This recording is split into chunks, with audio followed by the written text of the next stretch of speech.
5 mstari wa 16. Neno la Mungu linasemaje?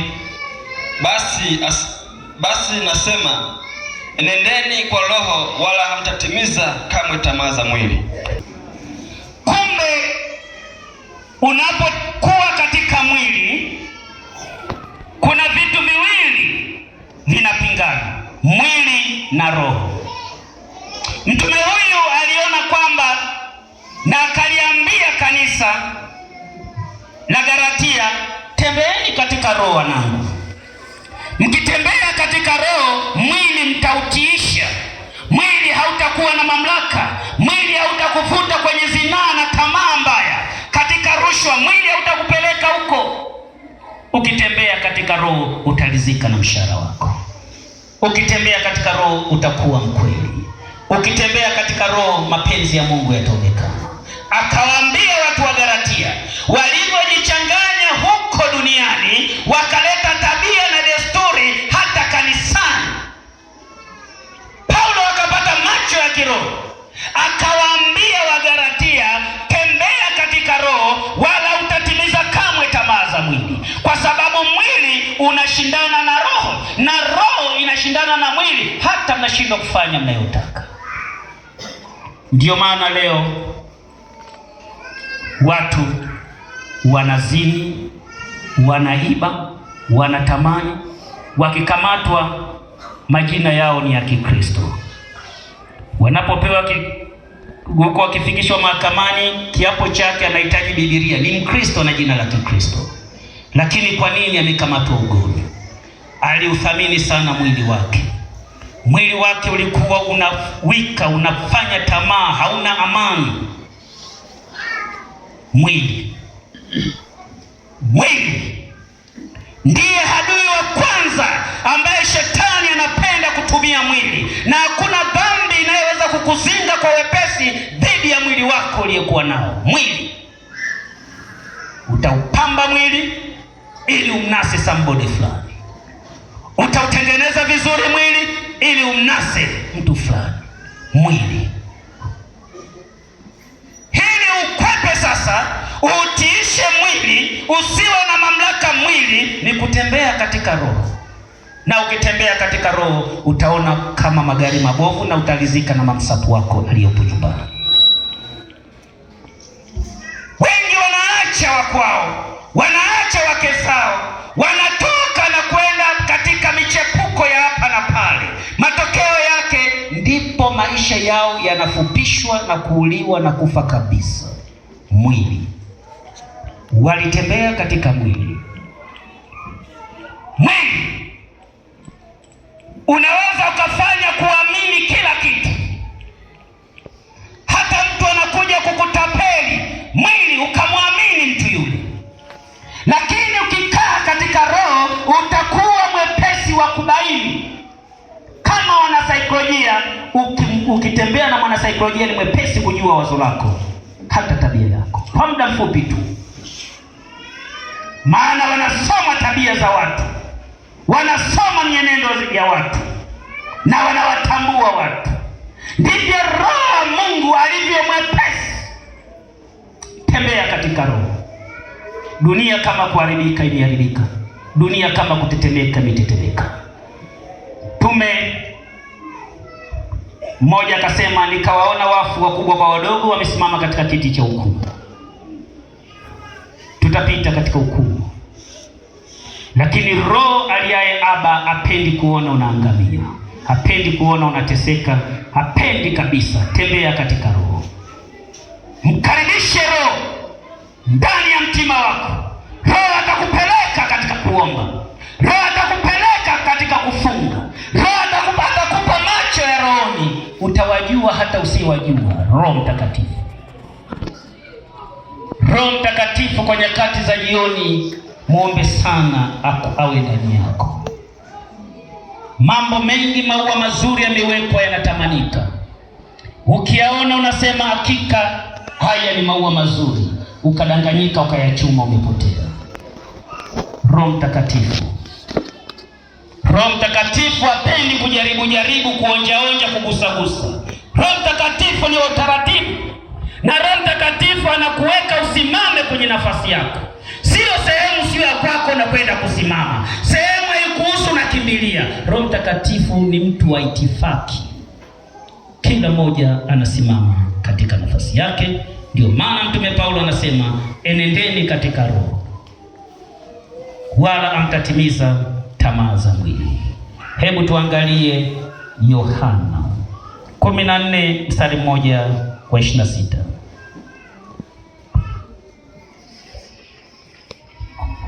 Neno la Mungu inasema, Yohana 14 mstari wa 26,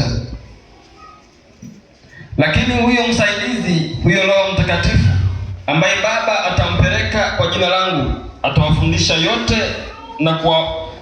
na kuwakumbusha yote niliyowaambia. Bwana Yesu atusaidie sana. Biblia inasema, lakini huyu msaidizi, yani Roho wa Mungu, atakuonyesha na atakukumbusha yote. Kwa mara ya mwisho Roho wa Mungu amekukumbusha nini? Umekumbushwa na mengi, lakini umeufanya moyo wako kuwa mgumu. Roho wa Mungu alikwambia usiingie, usikanyage hapo, ukaufanya moyo wako mgumu.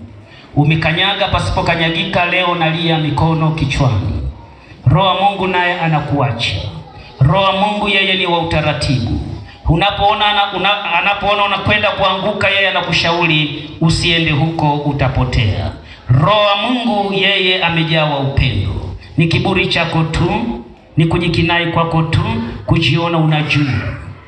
Roho Mtakatifu hapendi kuchanganywa. Roho Mtakatifu hapendi uchafu. Roho Mtakatifu anataka kila moja aenende kwa utaratibu. Bwana Yesu apewe sifa. Roho Mtakatifu hapendi kuona unaonewa, hapendi kuona unateswa, hapendi kuona unagaragazwa na mapepo, hapendi kabisa. Ndiyo maana anawafungua watu. Roho Mtakatifu. Roho Mtakatifu chakula chake ni maombi. Luka 18. Nisomee mstari mmoja tu. Luka 18.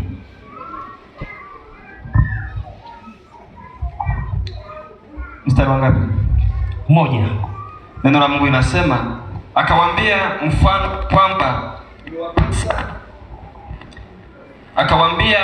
ya kwamba imewapasa kumwomba Mungu siku zote, wala wasikate tamaa. Bwana Yesu atusaidie sana. Bado Roho wa Mungu kupitia kwa Yesu Kristo anasema imewapasa kumwomba Mungu siku zote na wala usikate tamaa. Leo umekosa majibu, endelea kuomba.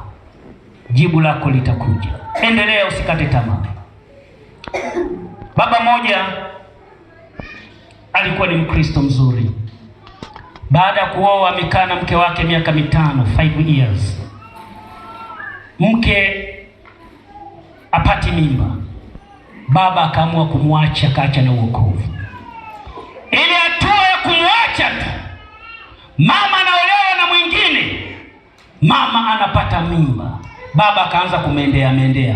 Mama akasema, hapana, si mlinitukana na ndugu zako, mimi tasa, mimi sina thamani katika ukoo wenu. Sasa kipi kimekuleta? Ni kipi ulichosahau kwangu? Baba akaanza kulia. Roho Mtakatifu ni wa utaratibu. Roho Mtakatifu anaweza akaipima imani yako kupitia mke wako. Je, una moyo gani wa ustahimilivu? Je, unaweza ukastahimili? Hao ni mtu wa kukata tamaa na kukimbia dunia. Na alipokimbilia kule hajapata mtoto mpaka kesho asubuhi. Roho Mtakatifu, tembea katika Roho. Na Biblia inasema imewapasa kumwomba Mungu siku zote. Leo hujapata majibu, leo mambo yako hayaenda sawa, endelea kumwambia Mungu, najua unasikia. Mungu, najua unanielewa. Vivyo hivyo wapo wengi wamemwacha Roho Mtakatifu kwa sababu ya changamoto za kifamilia, changamoto za kimaisha. Wamekimbia kwa waganga wa kienyeji, wakizani kule upande wa pili watapokea neema, kumbe wanakwenda neema imefungwa. Mtu mmoja amekimbia kule, pepo linapanda, akasema, na wewe pia umekuja huku, na wewe pia umekuja huku. Pepo linajua kwamba wewe si huo. Kitu gani kimekuleta? Hofu inatembea ndani ya watu, na hofu inakufanya unakaa kwenye kiti, kwenye kangozi kachura, kwenye ngozi ya kenge. Hofu unasema Mungu hawezi, unasema kwa hili haiwezekani. Mashaka yako.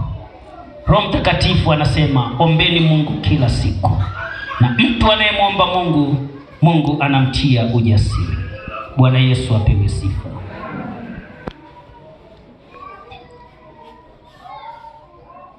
Omba Mungu. Roho Mtakatifu akikaa kwa wingi ndani yako, utatembea katika Roho, utaongea katika Roho, utafanya kila kitu, na Roho Mtakatifu ndiye atakayevuta baraka, maana atakapokuelekeza wewe utatii. Ibrahim alijua ya kwamba wafanyakazi wao wanawasumbua. Abrahamu akamwambia, chagua bonde hili au lile, tugawane, kila moja ende zake. Roho Mtakatifu anaweza kukutenganisha na adui yako. Roho Mtakatifu anaweza kukuachisha, akakuongoza katika mlango wa neema, akakupeleka kwenye kilindi cha baraka zako. Unaweza ukang'ang'ania kukaa sehemu fulani, kumbe sio sehemu ya baraka zako. Roho Mtakatifu, Roho Mtakatifu. Napenda kuwashuhudia, niliwashuhudia na nitaendelea kushuhudia, manake hiki nimemwona Mungu ndani ya maisha yangu. Nilipokuwa Singida, mama wa Kiswedish anakuja ananena. Nilikaa kiti cha nyuma, akaniambia, mtumishi wa Mungu anaongea katika Roho, unahitaji kwenda Dar es Salaam kwenda kutumika, lakini Bwana anasema huko unakotaka kwenda sio chaguo la Mungu. Na mimi nimekwenda Dar es Salaam, nimechagua pale Bunjuei, nikasema hapa ni sehemu ya kupanda kanisa, nikasema nitakaa hapa, alafu Mungu anipeleke hapo. Nilianzia Bunjuei, lengo kamili ilikuwa nipeleke, kuna mji fulani wanakaa Waislamu wengi sana, Bagamoyo. Nilipenda baada ya kufundishwa mbinu za ushuhudiaji na mwalimu aliyefunza Qur'an, nikaona ni vema niwafate watu hawa. Roho Bwana akaniambia, usiende huko tena. Analia machozi, akasema, nenda bonde la Rukwa ukanitumikie. Na huko akasema, ukitii nitakubariki. Akasema, mbali ya kukubariki ili uthibitishe neno hili, huko unapokwenda nimekuandalia mtu atakaye kupokea. Huyu Mungu ni wa ajabu. Nitembea katika Roho. Nilipofika Kachota kanipokea, na leo nilimwota Kachota na ubiri Injili. Nikasema, nashukuru kwa kuwa roho ya mtu huyu iko mahali pema. Nimemwona yule mzee anahubiri Injili, anawaka. Kumbe ile sara ya mwisho ilimweka mahali pazuri. Akaniambia, wa zamani ubiri Injili, wacha maneno. Nikafungua Mpanda Hoteli. Nilipofungua Mpanda Hoteli, nikaanza kazi mahali pale. Baada ya mwaka wa pili nikapelekwa Mbele. Ndipo kilele cha unabii wangu katimia. Anakuja baba mmoja ni kipofu, anatembelea fimbo. Akaniletea siku ya kwanza nyama ya mbuzi na kilo ya mchele. Nikataka kukataa, nikasema, wewe ndio kunisaidia mimi au mimi nikusaidie wewe? Roho Mungu akasema, pokea, muombee mzee huyu. Nikapokea, tukala. Akasema, mimi ndiye niliyekwambia atakaye kupokea ni huyu kipofu.